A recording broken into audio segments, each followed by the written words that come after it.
Hey guys, I'm back. Today we're going to talk about the specific knives that I picked to start the young lad's journey to manhood. Now, seriously, I decided that it was time that the boys started learning some outdoor skills. Now, that's not to say they don't have any to begin with, but my dad had me out in the woods and learning camping from a really young age. Unfortunately, when it comes to my boys, I spent a lot of their early lives while still on active duty and deployed and TDY. And if you don't know what TDY is, just look up that thing. And, field exercises and ORI exercises and all sorts of stuff. I feel bad. I never had the time to spend with them that I wish I did. Now, my dad, when I was growing up, he was a whole different kind of military individual. And he got to spend longer tracks of time home, but when he was gone, he was gone. But he got to spend a lot more time home with me as I was growing up. And spend time teaching me. Now that I'm an old, disabled, retired dude, I get to spend, more time with these boys. And let me tell you, it is hard. It is hard because at their age, their generation, if it's not flashy, colorful on a video screen and have catchphrases, it's hard to keep their attention. And they do think it is cool. They want to learn these things. You tell them, hey, let's go outside and learn how to start fires. And they're like, wow, that's cool. Until they learn it, it involves a little bit of work on their part. And it is, not flashy, cool catchphrases. Although, you can make catchphrases, but they don't think dad catchphrases are as cool as YouTuber catchphrases, although then there's channel, but I'm not that kind of YouTube. Anyway, yeah, it's a muddy area. But I decided it is time. It is time for a number of reasons. Like, listen, we're learning stuff, and I'm going to try to reach them. And so, what is the first piece of gear that anybody needs to start learning camping, survival, bushcrafting, fire starting, any of that stuff? Well, it's a good knife. It's a good, solid knife. And if you disagree with me, if you have another idea, you think that there's another first basic piece of equipment, tool that they need, go ahead and throw it in the comments. Let's talk about it. But a young lad needs his first knife, and I could not think of anything more appropriate to start them off with than a Mora. And we're going to talk about the Moras that I picked for him because I really thought about it, and I picked the ones I picked for a reason. And maybe at the end you'll agree that these were great choices. Maybe you'll say, no, I got a better idea, and you'll put that in the comments. We'll talk about that. But what I picked out for these three kids, 14, 13, and 8, lined up 14, 13, and 8, perfect, was the Mora Basic. And the Mora Basic is, it is a basic knife, but it gets the job done, doesn't it? I mean, it just does. Now, certainly there are fancier Moras out there, and certainly there are much fancier and more expensive knives, better steels, different designs. And I still remember the first time I ever saw a Mora and learned about a Mora. I was well into my military career, well into my adulthood, and like an idiot. Well, I won't even say that. It's just, you learn about things when you learn about things. And I had not learned about the beauty and glory and grace that was a Mora knife before. It came in a battle box. Let's take a look at this guy. This guy right here is I hope I'm pronouncing this right, the Maracniv Pro C bushcrafting knife. I don't know. This reminds me of an oyster knife or something. Yeah, and I just, you know what? You don't know what you know until you know it. And it took me a very short time to learn about the amazing abilities and the limitations, because there are limitations, about the Mora series of knives. And I very quickly ordered just about everything they have, one of each, to test them out, to check them out, and invited some military friends for a whole, barbecue day of let's test out these knives, let's see what they do. And for this fun learning project and adventure, I got one for my own too, so I'm using the same tool they are. My absolute favorite Mora, just FYI, is the Cansball. I love the Cansball. This is one that it's spent the day today being struck against a ferro rod all day. which we couldn't do with these, and we'll talk about that as we go. I know the Garberg is a step up, but I love the Kansbowl. That's a subject for another day. This is my absolute favorite Mora, and that was with us today too. So let's talk about the Basic.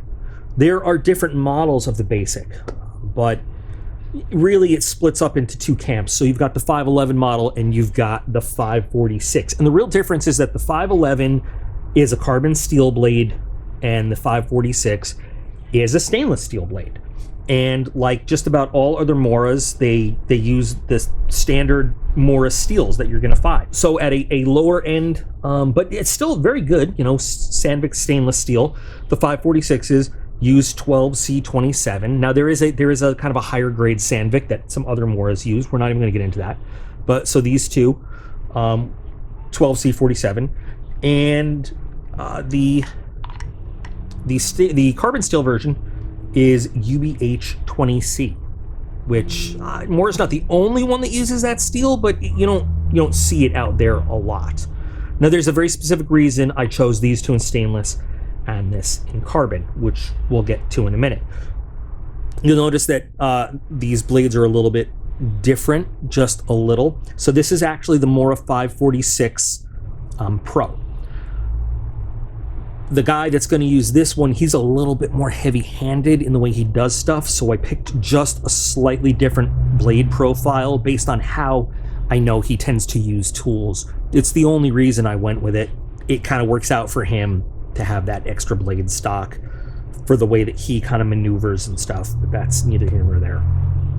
So again, two stainless steel, one carbon. The thinking is eventually we're going to get to the point where we're going to talk about blade durability and edge retention and everything. So the carbon steel is going to an 8-year-old.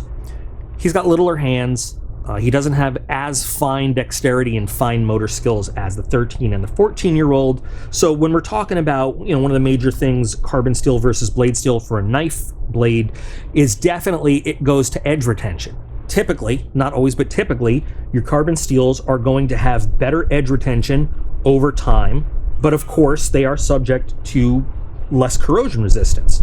Flip the script, and this is, again, speaking in generalities. I mean, we could address 100 different types of steel and talk about their properties, but in general, your stainless steels are going to require a little bit more edge maintenance, but we're not going to be as worried about corrosion over time as it goes. My thought process on this was, for right now, as we go, it's going to be a little bit easier and a little bit more efficient with time and everything to have the 8-year-old worry about and teach him about the basics of clean and dry the blade, maybe oil it now and then, than it is to have him focus on the fine mechanics of edge maintenance. Maybe possibly a little bit safer with his little hands and his fine motor skills too. You know what I mean? With the 13 and the 14-year-old, I think that we can spend a little bit more time and do a little bit more training on actual edge maintenance, which is why the stainless steel is just fine, and we don't have to spend a whole lot of time with them, the time that we are spending on working on edges and learning geometries and different techniques. We don't have to worry about as much, make sure your blade is always clean and dry and all that stuff. So I kind of made that trade-off with the two, age groups there. I just thought that kind of made sense. You may agree, you may not. Let me know if you don't agree. We could talk that over. For mine, I also went with the stainless blade. So that as I'm working alongside them, it kind of works. Another factor for choosing these knives, and this might seem silly, but they come in all sorts of different colors. When I first decided we were going to work on this stuff, I'm a kid that grew up in the 80s. Time in the military and all this other stuff, and so yeah, listen, you're going to listen to what a parent has to say. You're going to listen to an authority figure. We're going to do this because it's good to know, because it might serve you later in life, and because I'm telling you to. But listen, we're dealing with a younger generation that doesn't always work that same way. So you know what? This might sound silly again, but I let each kid pick the color that they liked best because it gets buy-in. It earns buy-in from them. It makes it their specific knife.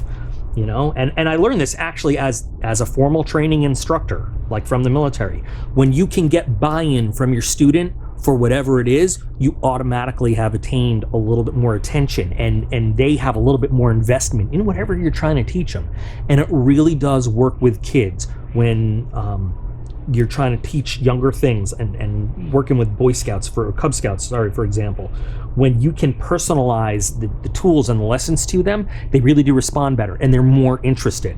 I could give them the same, like if I just an all OD green Mora, right?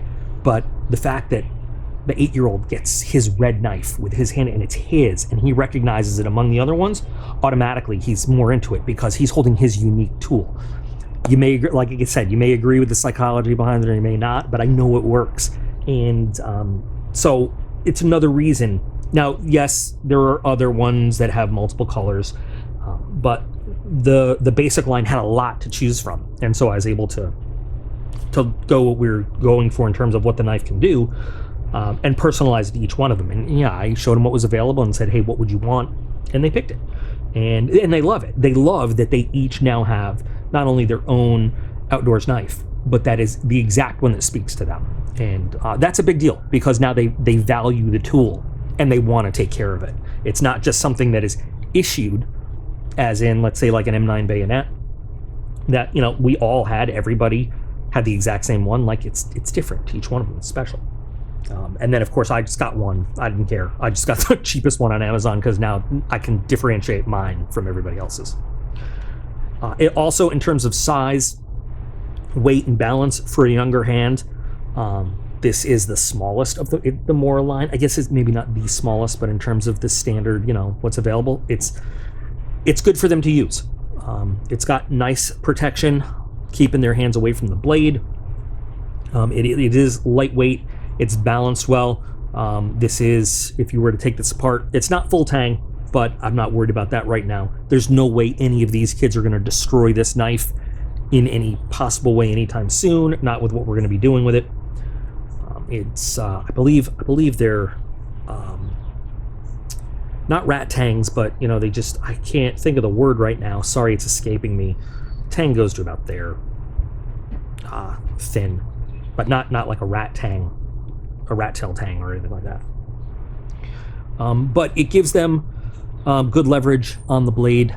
Again, dealing with the 8-year-old, you know, the 14 and 13-year-old are a little bit more dexterous with what they're doing. But I wanted to get one model that they would all kind of have, and have unity in what they're working with, so they all feel like they're doing the same thing together at the same time. Of course, Scandi Grind is great for all your general outdoor activities. Moras come frighteningly sharp out of the package every time. They have great production standards, and the edge maintenance is pretty forgiving on both these models, the 511 and the 546, regardless of what you're going for there.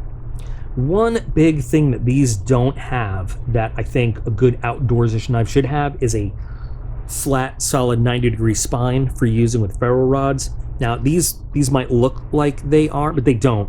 They don't. They're just rounded a little bit. And if we were to really compare them to the Cans ball, if it shows, you can feel the difference. You can feel the corner edge there. These don't have it. They don't. And I kind of forgot that, and I didn't realize it until we started working with stuff today. Okay, not a problem. You can fix that very easily.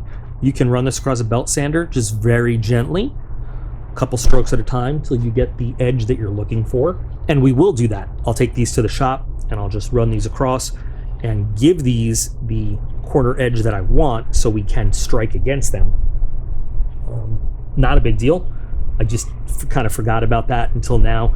Even the larger blades, like the Robust and the Pro, whether it's S or C, because it comes in both, don't have that just very flat and, I don't want to say sharp, but angled 90-degree spine for striking. So something to think about, but definitely something you could fix. You don't even need a belt sander. You can just take the right grit of sandpaper and wrap it around a wood block and just work that. It wouldn't take very long to fix, and you wouldn't risk any of the integrity of the blade or anything like that by doing it. It would be just fine. The sheaths on these are incredibly simple, but for clipping onto a belt, or even in a pocket for whatever the boys might be wearing while we're doing our activities. They will hold fairly well. I mean, they come out, but if you really shake them, but just general hopping along, walking, you know, on a trail, they'll hold. They won't come out unless you really want them to come out. Overall, you know, I think they're very good knives, especially when considering the beginner who's just learning this stuff. The other factor is price. The value to price ratio on a Mora is huge. You get a lot of knife for what you pay in any Mora, but especially in this area. I think the most inexpensive, I think this was like $11. I remember when you got these for like $6.99, but you know, inflation, slightly more on the stainless steel version, but you just can't beat it. So if one of them does lose it, or it does break, or it chips or whatever, well, number one, there's, you know, if it chips, there's a lesson on how to, you know, use a stone to put a new grind in there and fix your edge geometry and stuff, and fix your cutting edge. But if something happens, I don't mind replacing these. They're not bad at all. I mean, obviously I want to teach better respect for your tools and better accountability and responsibility, but if we have a catastrophic event, it's not like I bought something with the monetary value of a tops, you know, and now we're out of that. They'll work up to that, and as we gain experience and as we learn new things, they will move up to better, more capable, more expensive, you know, knives. But right now we're just starting with these, and these worked really well. So that's just kind of it. It's what I started with the boys and my reasoning behind it. And I would absolutely love to hear your thoughts, you know, pro or cons. You agree with my choices, or you think maybe there was a better way I could have gone, suggestions you have. We had a great day out here, though, with them learning the basics of knife safety and cutting, different angles to cut at, you know, for how you're going to process wood. We learned a couple different fire starting techniques. I got each one of them a magnesium block that had a ferro rod in it. We had a separate ferro rod, and we learned about different kinds of woods, hardwood, softwood, fat woods. Just had a great old day. Thanks for watching, guys, as always, and remember that you guys are all absolutely awesome. I appreciate every single one of you, and I'll be back again real soon.